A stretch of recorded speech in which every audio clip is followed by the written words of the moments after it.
Скопје го достигна врвот. Македонија се гуши, а главниот град руши рекорди по загаденост. Изминатава ноќ Скопје бил најзагаден град во светот, а веќе утринава Битола се најде на првото место во Европа по екстремна аерозагаденост.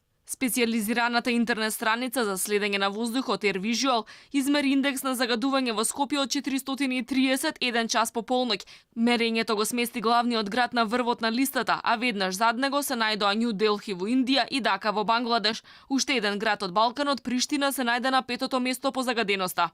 AirVisual го врши рангирањето според збирните податоци од мерните станици. Тие синоќа во Скопје измерија PM10 честички над 700 микрограми на метар кубен. Во населбата Ѓорче Петров еден час пред полноќ имало 641 микрограм на метар кубен или 12 пати повеќе од дозволеното. Во Црниче биле измерени 454 микрограми, во Центар 412, а во Карпош 700 микрограми на метар кубен.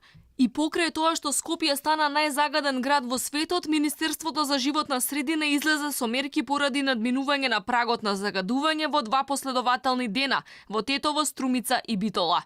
Министерството за животна средина и просторно планирање во соработка со Министерството за здравство се должни да препорачаат на сите правни субјекти и работодавци да ги ослободат од работни обврски бремените жени, лицата постари од 60 години, како и лицата со хронична астма, прилежен микрокарден инфаркт или мозочен удар, без разлика на возраста со препорака на матичен лекар.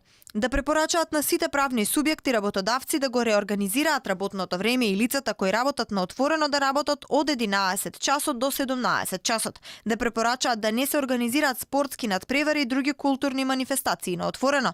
Да обезбедат услови за зголемени активности на службите за итна медицинска помош, домашна посета и патронажна служба.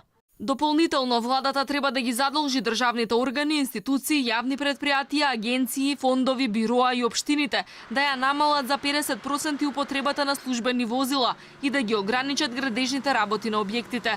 Надлежните треба да обезбедат прифатилишта за сместување на бездомници и да организираат посети на стари осамени лица. Граѓанските организации велат локалните власти досега требале да прогласат алармантна состојба во Скопје. Итните мерки треба да стапат во сила ако среднодневната концентрација на PM10 честичките во 2 последователни дена надмине 200 микрограми, измерени на најмалку 2 мерни станици. Сепак, градските власти во Скопје засега даваат само препораки на хартија. Поради високата загаденост 2 дена поред, препорачаат да се избегнува користењето на возила или да се споделува превозот, да се избегнува седење на отворено, да не се горат штетни материјали и да се чистат оџаците.